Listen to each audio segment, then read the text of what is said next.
Сәлем баршаңызға, менің каналыма қош келдіңіздер.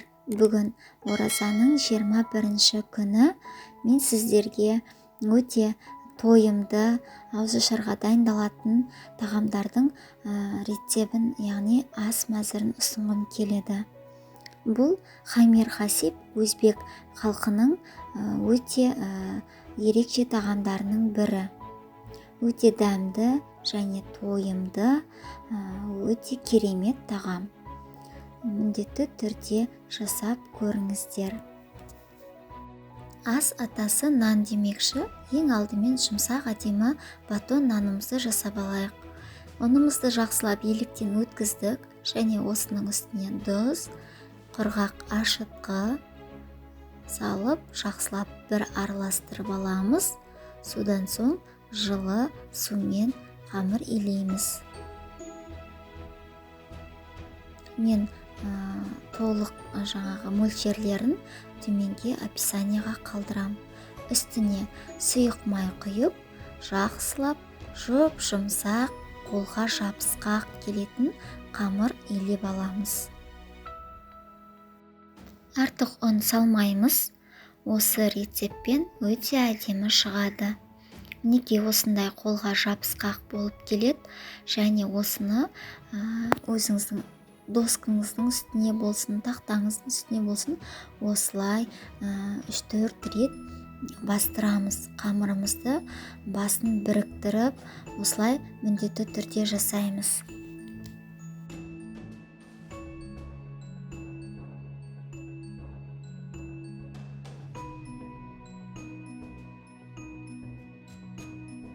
Қолымызды бір майлап, тағда 2-3 рет бастырамыз.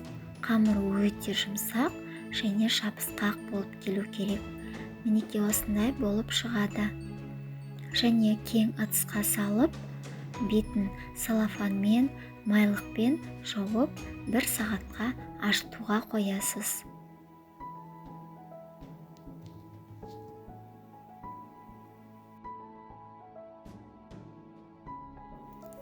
Мінекей біздің қамыр өте әдемі болып ашыған.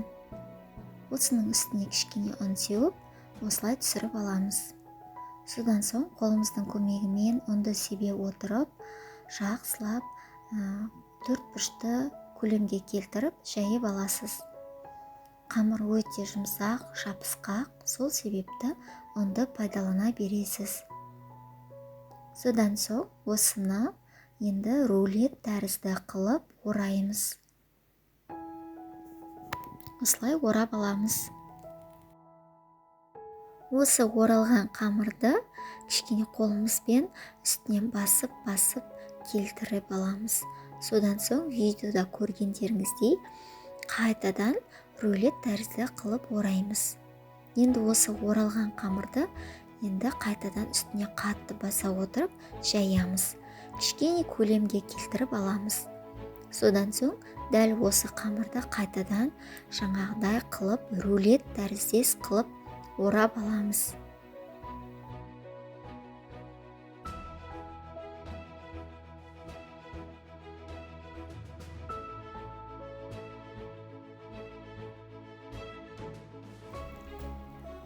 Мінекей оралған нанымызды енді табаға саламыз.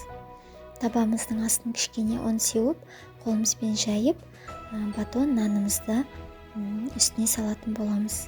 Содан соң бетін жауып, қайтадан 20 минутқа кішкене көтерілгенге қоямыз.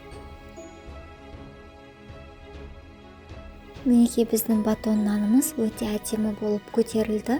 Енді осының үстін қарапайым сумен, болмаса сүтпен осылай жағып шығасыз. Содан соң үстіне ұн сеуіп, пышақтың көмегімен кішкене сызық қылып кесіп аласыз. 180 градуста 30-35 минут пісіреміз.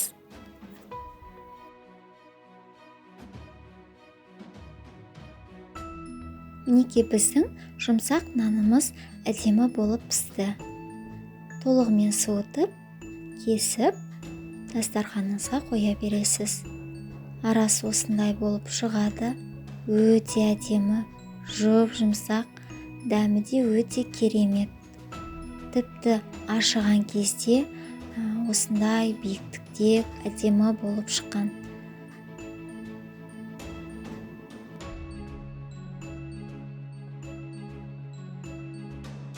Енді біз ыстық тағамымызды жасаймыз. Хамир хасиб өзбек тағамын. Еліктен өткізілген ұнымызды үлкен ыдысқа салып, тұзды суға салып араластырып қоямыз, және осылай 2 жұмыртқаны салып араластырып аламыз. Содан соң салқын тұзды суымызға қамырымызды жақсылап илеп аламыз. Қамыр негізі қаттылау болу керек.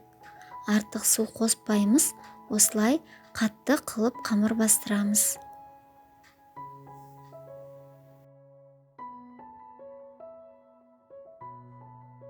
Дайын болған қамырды міндетті түрде осылай 3-4 рет қайта-қайта үстіне басып, әдемі қылып бастырып аламыз. Содан кейін салафан кигізіп 30 минутқа қоясыз. Қамыр дайын боламға дейін тазаланған күрішімізге осылай ыстық су құйып бұқтырамыз. Қамыр 30 минут тұрды, жақсылап тағы да бастырамыз. 10-15 минутқа қоямыз. Енді біз салмасын дайындаймыз. Пиязымызды жақсылап майда қылып турап салсаңыз да болады. Осылай турап алсаңыз да болады.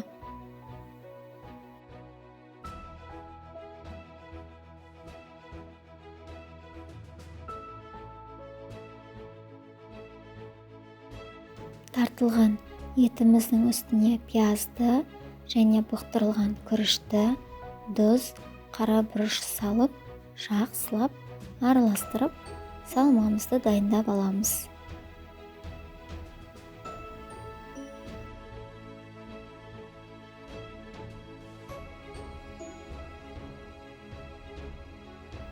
Мінекей дайын болды.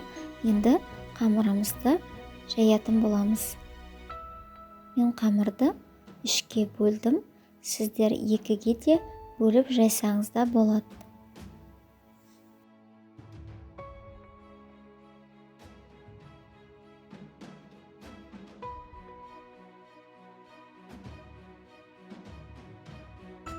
Жақсылап енді қамырымызды жайып аламыз. Қолымыздың көмегімен осылай домалақ пішінге келтіріп аламыз. Содан соң жиектерін осылай әдемі қылып домалақ пішінге келтіріп аламыз. Содан соң қамырды әдемі қылып жаямыз. Мінекей қамыр дайын болды. Өзіңіздің қалауыңыз бойынша 4 бұрышты қылып кесіп аламыз.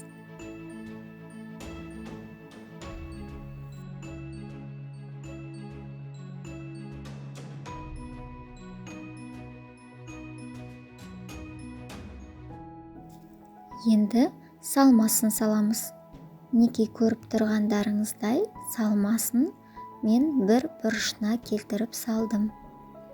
Біздің оралуына, жаңағы әдемі болып шығуына осы ортасына емес бұрышына салғаныңыз дұрыс. Мінекей бұрышын қайтардым. 2 бұрышында ішке қарай қайырып жауып, осылай жасап алдық. Өте қарапайым, оңай конверт тәріздес қылып жасап аласыз.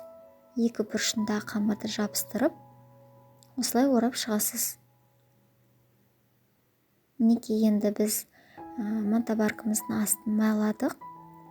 Барлығын осылай қатты жабыспайтындай етіп орналастырып салдық. Алдын ала суымызды қайнаттық. 40-45 минут пісіріп аламыз. Мінекей бізде дайын болды. Хамир хасиб тағамның ерекше түрін келтіретін, дәмін келтіретін, яғни бетіне салынатын салмасын дайындаймыз. Мен осылай сәбізді үккіштен өткізіп, қызып тұрған майға қуырып алдым. Тек сіз пияздың өзін ғана қуырып ұсынсаңыз да болады.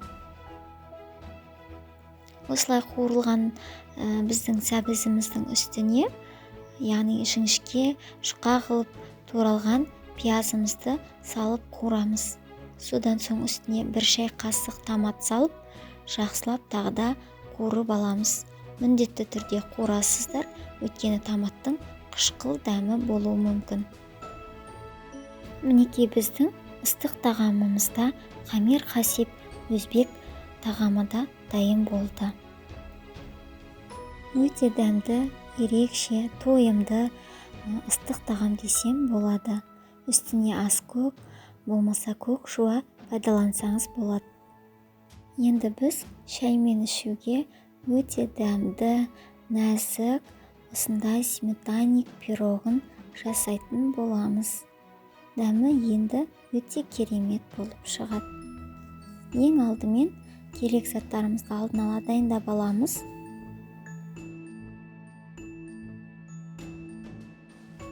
Бізге ұн, май, қант, жұмыртқа керек.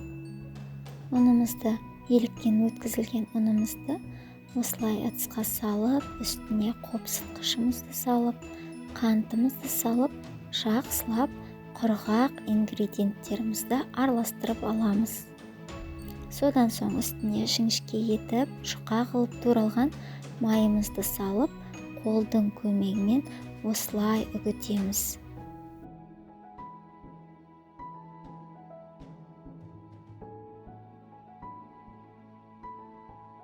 Май мен ұнымыздың басын жақсылап біріктіріп, әдемі қылып ұнымызды дайындап алдық.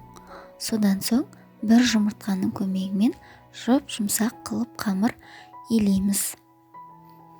Осылай қамырымыздың басын толығымен біріктіреміз. Дайын болған қамырды тоңазытқышқа 30 минутқа, салафанға болмаса осындай пищевой пленкаға орап қоямыз.